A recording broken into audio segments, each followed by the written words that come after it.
তোর কিছু বলার আছে?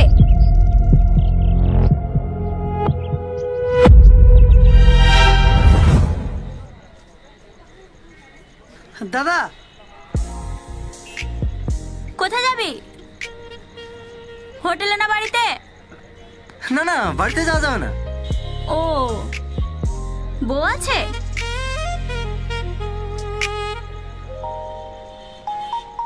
ছ হাজার আছে তো? আরে চাচি, তুই কাকে কি বলছি? দাদার কাছে প্রচুর টাকা। দাদা আমার প্রধান।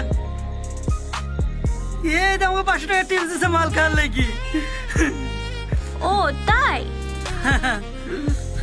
চল তাহলে।